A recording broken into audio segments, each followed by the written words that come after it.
Hello guys, आपका स्वागत है हमारे चैनल डेंटल अवेयरनेस में। हमारे साथ आज मथुरा हाथरस के जाने माने doctor dental surgeon doctor Akshay Sharma ji हमारे बीच हैं। तो आइए हम इनसे पूछते हैं कि रूट कैनाल ट्रीटमेंट या नसों का इलाज क्या होता है। देखिए, बेसिकली जो रूट कैनाल ट्रीटमेंट या नसों का इलाज होता है, उसको समझने के लिए पहले आपको जानना पड़ेगा टूथ का स्ट्रक्चर कैसा होता है। ठीक है, थोड़ा इधर फोकस करिए। तो टूथ की 3 लेयर होती हैं। सबसे पहले होता है उसमें एनेमल, ये हार्डेस्ट होता है। उसके बाद होता है इसमें डेंटिन, ठीक है, और उसके बाद होता है इसके अंदर पल्प।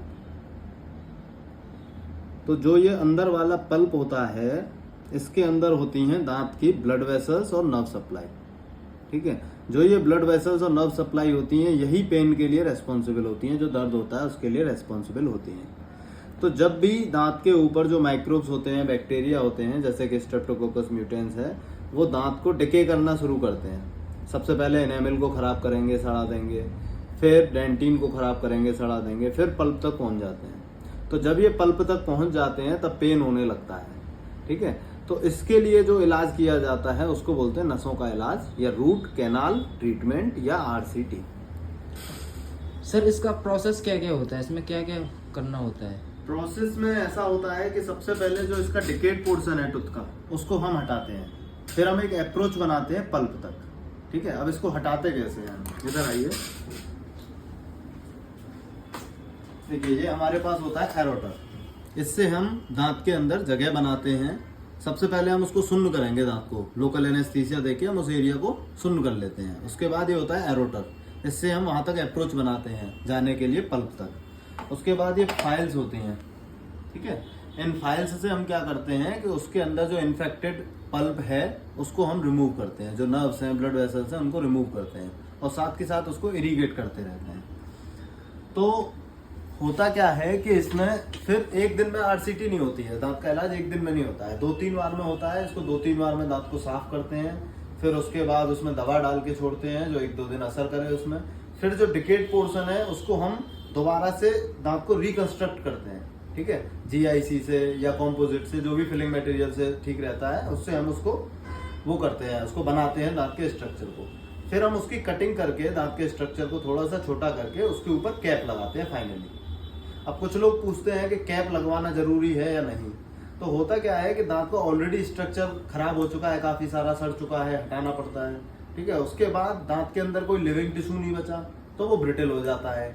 और तीसरा ये है कि दांत कमजोर हो जाता है सफाई वफाई के बाद। तो अगर उसमें आप जो है कैप नहीं लगवाओगे तो उसमें चांसेस रहते हैं दांत के स्ट्रक्चर के टूटने के, फ्रैक्चर होने के, क्रैक होने के। जैसे कि आप मानिए कोई नया फोन लेके आए हो आप, उसमें टेम्पर लगवाते हैं ना, उसी तरीके से RCT के बाद दांत पे कैप लगवा लेना चाहिए। तो सर, इसकी रोकथाम के लिए क्या करना चाहिए?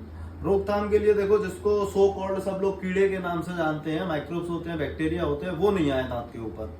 अब वो ना आए, वो कैसे पॉसिबल है? होता क्या है इसमें बेसिकली, जैसे कि आपने रात को कुछ खाया, आपने रात को दूध पिया, अब आप उसमें कुल्ला कर लीजिए। कुल्ला करने के बाद भी पूरी तरह वो नहीं हटती है, जो स्मेयर लेयर बन जाती है, जो खाने का पोर्शन या दूध का जो पोर्शन रह जाता है दांत के ऊपर। अब जो माइक्रोब्स होते हैं वो मुंह में रहते ही हैं हर वक्त, तो वो क्या करते हैं, उसको फीड करने लगते हैं उसके ऊपर। अब फीड करते करते धीरे धीरे क्या होता है कि वो उसको फीड करते हैं और वहां पे एसिड रिलीज करते हैं। उस एसिड की वजह से जो दांत की लेयर्स हैं, जैसे एनेमल है, वो पहले डिग्रेड होती है, डिके होती है, फिर डेंटिन सड़ने लगती है, फिर पल्प तक पहुंच जाता है। तो हमें बस ये करना है कि रात को ब्रश करके सोएं। अगर आप ब्रश करके सोएंगे या माउथ वॉश करके सोएंगे तो वो लेयर नहीं बनेगी। वो नहीं बनेगी तो माइक्रोब्स फीड नहीं करेंगे तो एसिड रिलीज नहीं होगा, डिके नहीं होगा। तो ये जो ब्रश है, इसको आप बेसिकली 2 बार करिए दिन में। एक बार रात को सोने से पहले, सब कुछ खाने पीने के बाद, और एक बार सुबह ब्रेकफास्ट करने के बाद। बस इसी से काम बन जाएगा। Thank you sir.